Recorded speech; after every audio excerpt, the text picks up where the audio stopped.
J'aimerais vous faire part de connaissances que j'ai acquises lors d'un stage de flashage numérique il y a plusieurs années, où durant plusieurs mois j'ai eu des cours d'optique et où j'y ai appris plein de choses intéressantes. D'abord, il faut savoir que la couleur de nos yeux influence notre vision des couleurs. Donc nous ne voyons pas la même chose selon que nous ayons des yeux clairs ou des yeux foncés. Première chose. Deuxième chose, dans l'appréciation de la couleur, il y a également la considération géographique. Ainsi, une personne qui est africaine ne verra pas la même chose qu'une personne qui va habiter au pôle Nord. Et une personne qui habite en Asie ne verra absolument pas pareil qu'une personne qui vit en Amérique latine. Pourquoi? Parce que d'abord, il y a, donc, si vous voulez, au niveau de la lumière du soleil, au niveau de la réfraction, donc au niveau de la position des UV entre le soleil et la Terre. Par exemple, il faut savoir que je crois qu'en Amérique latine, c'est en Colombie où les UV entre le soleil et la Terre sont le plus courts, tout comme l'Australie. D'ailleurs, c'est pour ça, par exemple, qu'en Australie, qu'on interdit aux Australiens de prendre des bains de soleil à certaines heures, car la réfraction des UV entre le soleil et la Terre est si courte que quelle que soit la couleur de peau d'une personne qui sera en Australie, ça peut lui causer des coups de soleil qui peuvent aller jusque quasi jusque comme une brûlure de troisième degré. Donc voilà. Il y a ça qui fait que, donc, au niveau de la considération optique, il y a aussi le ciel, l'air, il y a aussi les obstacles aux rayons lumineux. Il est vrai que vous verrez pas la même chose que si vous êtes en pleine forêt ou au bord d'un lac ou au niveau de la mer.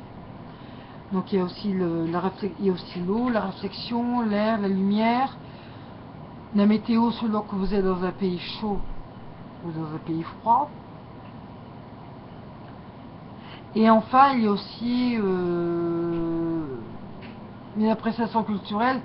C'est sûr aussi que bon, que quelqu'un qui aura baigné dans un milieu artistique visuel, par exemple, je sais pas moi, qui aura fait des études de beaux-arts ou de photographie ou d'infographie comme c'est mon cas, ou donc qui aura une éducation de l'œil professionnel, aura aussi beaucoup plus de sensibilité aux variations des couleurs que le commun des mortels, pour qui bon, aura une appréciation beaucoup plus instinctive et naturelle pour cause de l'œil.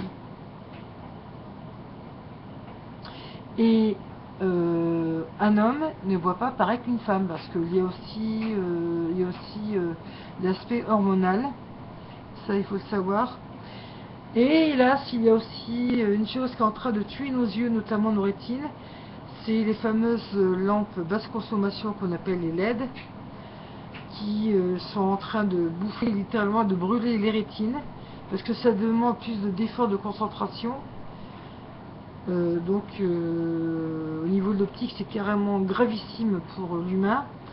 D'ailleurs, moi qui suis implanté oculaire, je vous conseille de boire, surtout si vous êtes constamment sur un écran avec trop peu de pauses, de boire minimum 2 litres d'eau par jour pour bien hydrater vos yeux pour les défatiguer.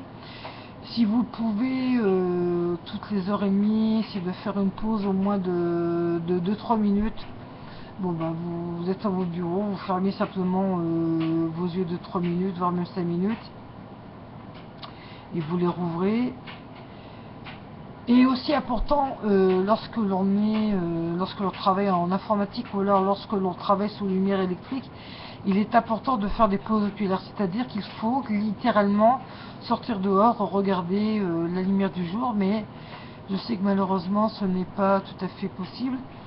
Alors concernant la luminothérapie, il faut faire très attention, surtout si vous avez des problèmes de rétine, aussi comment vous avez été implanté au niveau des cristallins et au niveau des vitrés.